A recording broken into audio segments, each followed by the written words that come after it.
तुम मुझे खून दो, मैं तुम्हें आज़ादी दूंगा, इस तरह का जोशीला और प्रसिद्ध नारा देने वाले भारतीय स्वतंत्रता आंदोलन के अग्रणी नेता, महान विचारक और नेतृत्वकर्ता नेताजी सुभाष चंद्र बोस का आज जयंती है। उनकी जयंती पर मैं राजेश कुमार महतो उन्हें सत सत नमन करता हूँ। उनके द्वारा कही गई कुछ अनमोल बातें हैं जो आज भी उतना ही प्रासंगिक है। चलिए उनको हम समझते हैं। उन्होंने कहा था, अपनी ताकत पर भरोसा करो क्योंकि दूसरों की ताकत घातक सिद्ध होंगी। कहने का तात्पर्य है कि यदि आप कोई काम करते हैं तो अपने सोच, अपने समझ, अपने क्षमता के अनुसार करना चाहिए। किसी दूसरे के साथ से, दूसरे के बहकावे में आकर अगर आप कोई कार्य करते हैं और जिस दिन आपका साथ छोड़ देगा तो फिर आपका काम मुश्किल में पड़ सकता है, आप खुद मुश्किल में पड़ सकते हैं। लोगों का यह प्रवृत्ति है कि वो बिना स्वार्थ का कोई भी मदद, कोई भी कार्य किसी दूसरे का नहीं करता है।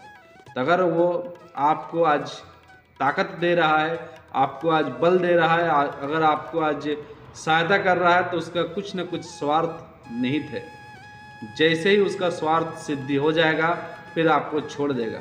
इसीलिए सुभाष चंद्र बोस जी कहते हैं, अपनी ताकत पर भरोसा करो, किसी दूसरे की ताकत हमेशा घातक सिद्ध हो सकती है।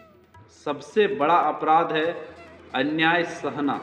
अन्याय करना तो अपराध है ही, लेकिन अन्याय सहना भी उतना ही अपराध है। और गलत के साथ समझौता करना, जो चीज़ गलत है सो गलत है।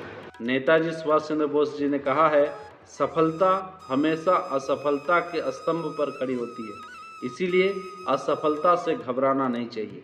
यानी कि अपने जीवन में अगर किसी भी तरीके का कोई टारगेट, कोई लक्ष्य बनाए हैं तो उस टारगेट को, उस लक्ष्य को प्राप्त करने के लिए निरंतर प्रयास करना चाहिए। और एक ही बार में सफल होंगे ये भी कोई ज़रूरी नहीं है। हम सब आज़ाद देश के आज़ाद नागरिक हैं, आज़ादी की हवा में आज़ाद घूमते हैं, अपने मन की बात, अपने विचारों को यूं ही आज़ादी से व्यक्त करते हैं। आज़ादी पाने के लिए कितनों ही लोगों ने अपने जीवनों की कुर्बानी दी है, कितने लोगों को जेल और कितने लोगों को शारीरिक और मानसिक यातनाएं सहनी पड़ी है। और इन्हीं में से एक है नेताजी सुभाष चंद्र बोस। कांग्रेस में गांधी जी का विचार था, अहिंसा परमो धर्म, यानी कि कोई भी काम अहिंसा से, सत्य से पूरा किया जा सकता है, जो कि नेताजी के विचार से बिल्कुल भिन्न था। नेताजी का स्पष्ट कहना था कि आज़ादी भीख में नहीं मिलेगी, आज़ादी मांगने से नहीं मिलेगी, आज़ादी हमें छीन के लेनी पड़ेगी, आज़ादी हमें लड़ के लेनी पड़ेगी।